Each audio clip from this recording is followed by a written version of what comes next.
Specifically, thank you to all of those CorbettReport.com members who participated in the Greek drama open thread that I left on the website just before I went away on vacation. I did leave it open for discussion, and thankfully there was a very lively discussion with hundreds of links and discussion on all sorts of different subjects, not just the Greek crisis, but all sorts of other unfolding news events while I was away. Thank you to each and every Corbett Report member who did leave their comments and discussion there. I hope people will check that out. But we are back from vacation. We are ready to roll up our sleeves and get right back into it. So let's do so with yet another conspiracy theory confirmed, namely that crazy, kooky conspiracy theory that people can remotely control your car and kill you. Well, there was an experiment of sorts that was recently performed by Wired that proved just that. Hackers remotely kill a Jeep on the highway with me in it. This is a first-person account of just such an event that starts by saying, "I was driving 70 miles per hour on the edge of downtown St. Louis when the exploit began to take hold. Though I hadn't touched the dashboard, the vents in the Jeep Cherokee started blasting cold air at the maximum setting, chilling the sweat on my back through the in-seat climate control system. Next, the radio switched to the local hip-hop station and began blasting ski low at full volume. I spun the control knob left and hit the power button to no avail. Then the windshield wipers turned on and wiper fluid blurred the glass. As I tried to cope with all of this, a picture of the two hackers performing these stunts appeared on the car's digital display. Charlie Miller and Chris Valasek wearing their trademark tracksuits. A nice touch, I thought."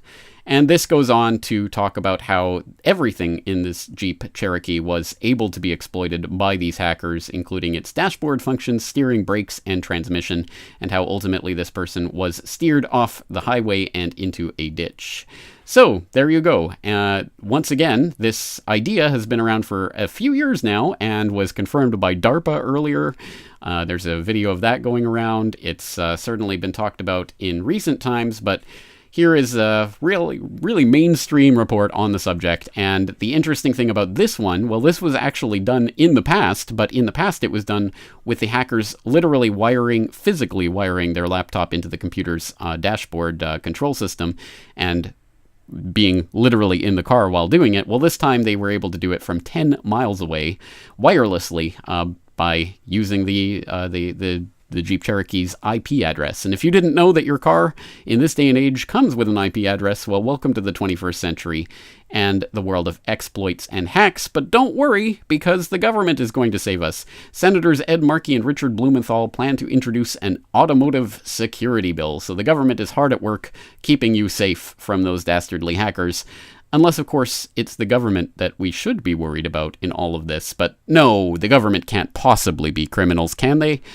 Of course they can. And of course this story should bring to mind, to attentive listeners' attention, the crashes of convenience, Michael Hastings. Of course, I did cover this back in episode 274 of the Corbett Report, talking about journalist Michael Hastings and his fiery death in his Mercedes-Benz. And at the time, it was certainly talked about the possibility that this was a hack of sorts that took over control of his car and steered him off the road. I discussed that possibility back in episode 274, but crazy, kooky conspiracy theory like that, well, not so crazy or kooky anymore. And, well, if we want to get even more grandiose, it's not just cars that are susceptible to this, of course. It's other forms of transportation, like airplanes. And so people might want to check out my report, How to Steal an Airplane from 9/11 to MH370, on this very topic, if they haven't done so before. But that's an even bigger fish to fry, as it were. All the links to these reports will be in the show notes, so please do check back and check into these ideas if you haven't heard of them before, and the fact that they're becoming mainstream ideas at this moment in time. Very interesting. Once again, James Corbett, CorbettReport.com. I'm back at the wheel, and so please do keep checking CorbettReport.com for regular updates, videos,